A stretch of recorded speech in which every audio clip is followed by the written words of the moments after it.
Hi అండి, అందరికీ నమస్తే. ఈ వీడియోలో చూస్తున్నారు కదా, నువ్వుల అచ్చండి. చాలా ఈజీగా స్వీట్ షాప్లో దొరికే అచ్చు మనం ఇంట్లోనే చాలా ఈజీగా ప్రిపేర్ చేసుకోవచ్చండి. నేను జీడిపప్పులు పైన అంటించాను.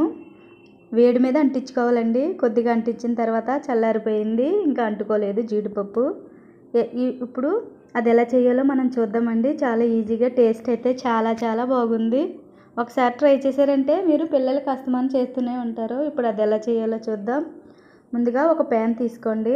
ఇలా తీసుకున్న తర్వాత ఒక కప్పు మెజర్మెంట్, ఏదో కప్పు మీ ఇంట్లో ఏ కప్పు ఉంటే అది తీసుకోవాలి. అలా కప్పు తీసుకున్న తర్వాత ఇలా ఒక కప్పున్నర నువ్వులు వేసుకోవాలి. ఇలా వేసుకున్న తర్వాత స్టవ్ వెలిగించి ప్యాన్ పెట్టుకుని చిన్న మంట మీదే వేపుకోవాలండి. ఆయిల్ కట్ట ఏమీ వేయాల్సిన అవసరం లేదు. చిన్న మంట మీదే స్లోగా వేపుకోవాలి. ఇప్పుడు అలా వేగుతూ ఉంటే ఒక ప్లేట్ తీసుకుని దానికి కొద్దిగా నెయ్యి రాసి పక్కన పెట్టుకోవాలి. చూసారు, ఈ విధంగా బాగా వేపుకోవాలండి. కొద్దిగా కలర్ చేంజ్ అయింది కదా, చిట్టపట్టమంటూ ఉంటాయి. అలాంటప్పుడు కమ్మటి వాసన వస్తుంది. అలాంటప్పుడు ఇవి వేగిపోయినట్టండి. ఇలా వేగిన తర్వాత ఒక ప్లేట్లోకి తీసుకోవాలి.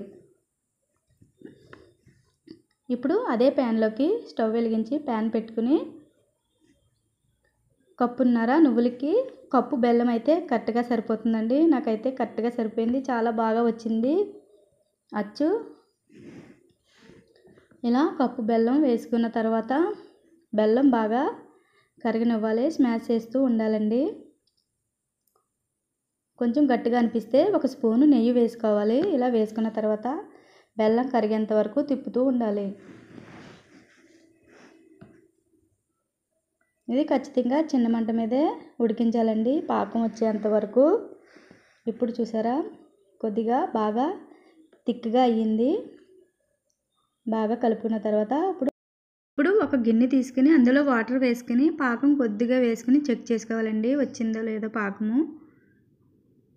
ఇప్పుడైతే పాకం రాలేదండి. రెండోసారి కూడా వేసి అదే విధంగా చెక్ చేసుకోవాలి.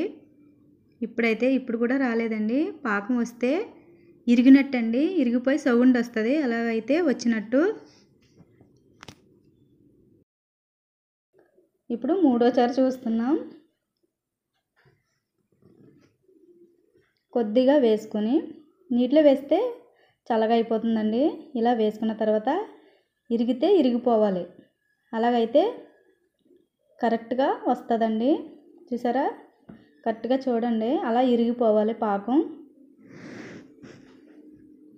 అలా ఇరిగినప్పుడు వచ్చినట్టండి.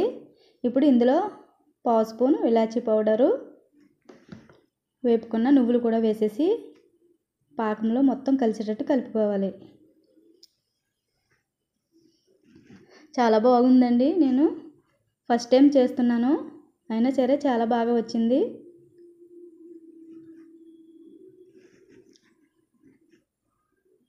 మొత్తం కలిసిపోయిన తర్వాత నెయ్యి రాసుకున్న ప్లేట్లోకి ట్రాన్స్ఫర్ చేసుకోవాలి.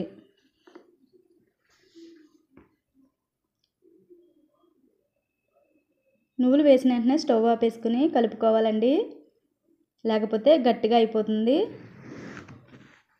ఇలా ప్లేట్లో వేసుకున్న తర్వాత స్పీడ్గా స్ప్రెడ్ చేసుకోవాలి. ప్లేట్ అంతా స్ప్రెడ్ చేసుకోవాలండి. మీకు థిక్గా కావాలంటే థిక్గా స్ప్రెడ్ చేసుకోవచ్చు.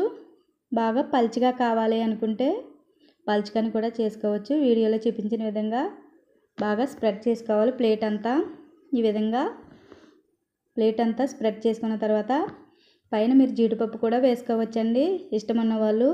లేదంటే పల్లీలు కూడా వేసుకోవచ్చు. ఇందులో నువ్వులు పల్లీల చెక్క కూడా చేసుకోవచ్చు. నేనైతే పల్లీలు వేయలేదండి, ప్లెయిన్గా చేశాను. ఇలా కొద్దిగా వేడిగా ఉన్నప్పుడు ఇలా కట్ చేసుకోవాలి చాకు తీసుకుని. చల్లగా అయితే సరిగ్గా గీతలు సరిగ్గా రావండి, కట్ అవ్వు.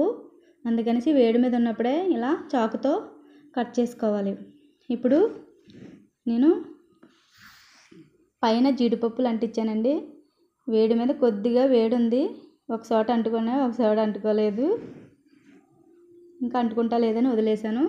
ఇలా చల్లారిన తర్వాత చూసారా, ఈ విధంగా ఎంత ఈజీగా వచ్చేసిందో. మనం గీతలు ఎలా గీసుకున్నామో కట్ చేసుకున్నామో అలాగే వచ్చేస్తుందండి ఈజీగా. టేస్ట్ అయితే చాలా చాలా బాగుంది. మీరైతే తప్పకుండా ట్రై చేయండి. నచ్చితే లైక్ చేయండి. Thanks for watching.